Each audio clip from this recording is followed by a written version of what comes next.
ভাবুন তো, যিনি নিজেকে শান্তির দূত হিসেবে দাবি করেন, যার হাত ধরে থেমেছে বিশ্বের বড় বড় ৮টি যুদ্ধ, এমনটাই তার দাবি, অথচ তিনি পেলেন না শান্তিতে নোবেল পুরস্কার। নাকি নোবেল কমিটি তার সঙ্গে খেলে দিয়েছে রাজনীতি, এমন দাবি করছেন মার্কিন প্রেসিডেন্ট ডোনাল্ড ট্রাম্প।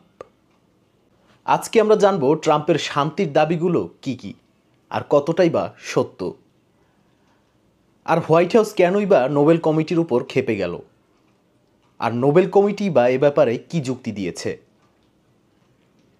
মার্কিন প্রেসিডেন্ট ডোনাল্ড ট্রাম্প বহুবার প্রকাশ্যে বলেছেন তিনি নোবেল শান্তি পুরস্কার পাওয়ার যোগ্য, কিন্তু কেন?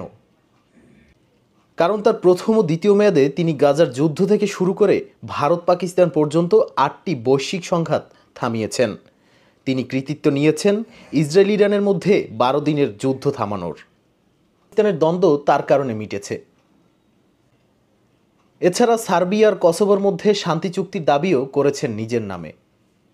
এমনকি মিশর ইথিওপিয়ার ড্যাম ইস্যুতেও তিনি নিজেকে মধ্যস্থতাকারী বলছেন।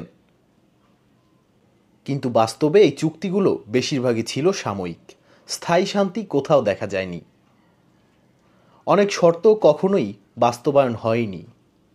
বিশেষজ্ঞরা বলছেন ট্রাম্প শান্তি আনার চেয়ে বরং সমঝোতার নাটক বানাতেই বেশি পারদর্শী ছিল।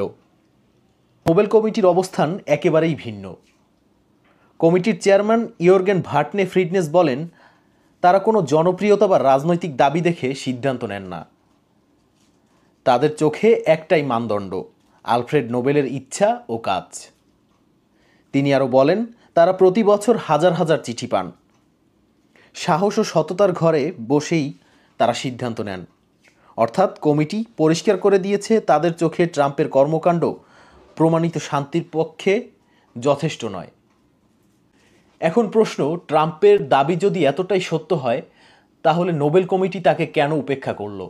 বিশেষজ্ঞদের মতে ট্রাম্পের শান্তি চুক্তিগুলো ছিল স্বল্পমেয়াদী, কোনোটাই দীর্ঘস্থায়ী হয়নি। তাহলে আসল সত্যি কি?